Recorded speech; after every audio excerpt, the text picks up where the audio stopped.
memorable point of view rather than the favourite, because I find favourites so difficult. You know, I love the last wine I had very often. It's memorable mainly because of their rarity and because they're old. Because I've been lucky enough to taste some really, really old wines. So it won't help readers very much scurrying round to Leon Sandeman or wherever they're going. But famously, I was one of the lucky people who tasted the 1540. Which was, it was a steinwein. It came from Würzburg in Bavaria, and by some miracle, 2 bottles of the 1540 survived, and they were opened when I was but a lad. I mean, 1963, I think it was, in a wine merchant in Mayfair, Airman's.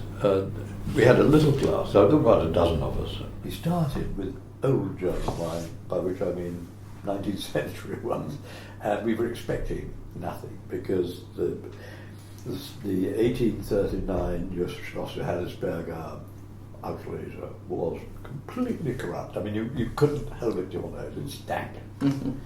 So the 1540, what chance did that have? And for a moment, this little brown fluid, it was alive. Yeah.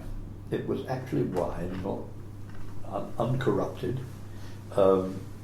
It was Maderized, but there was something German about it, I thought. Within a minute or two, it had turned upside down, it was complete vinegar. But I thought, that's incredible.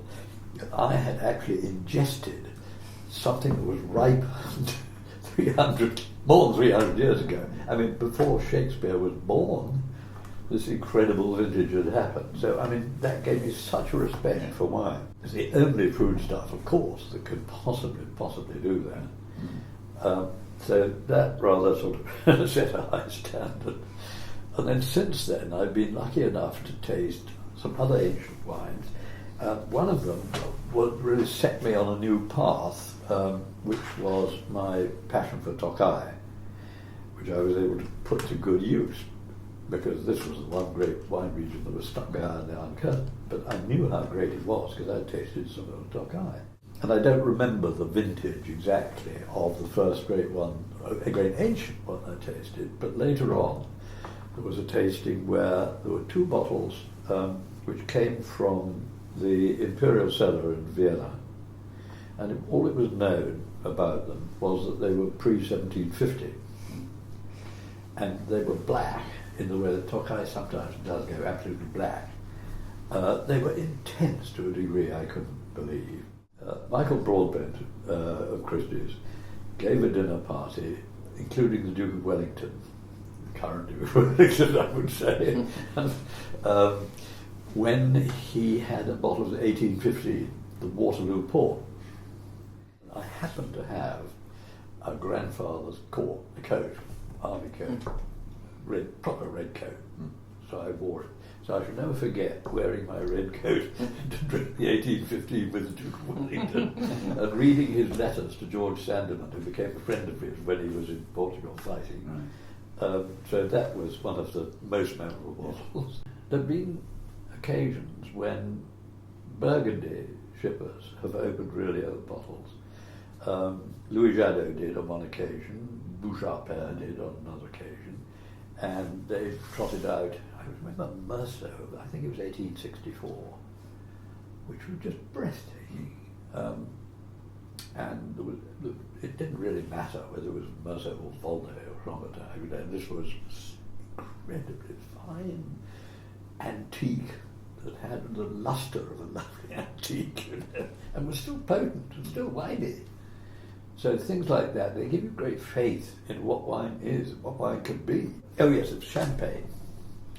There are 2 things that will bring me up to 6. One was that, again, Michael Broadbent, handled more ancient wine than all the rest of the world put together. He had a bottle of Sillery.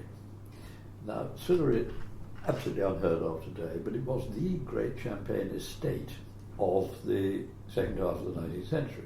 I think it was the Marquis de Sillery. The chateau was on the north slope of the Montagne de Reims. It was growing largely Pinot Gris, which was called Fromenteau, which was a big part of the mixture for champagne in those days. I think you're still allowed to use it, aren't you? Yeah. I think so. And it wasn't particularly fizzy, but it was fabulous wine. So that was 150 years old, wasn't it? And then the greatest champagne as such that I remember was the famous Perrier-Jouet 1911. And I remember my old patron, André Simon, in his old age, telling me that as far as he was concerned, 1911 was the last great champagne vintage.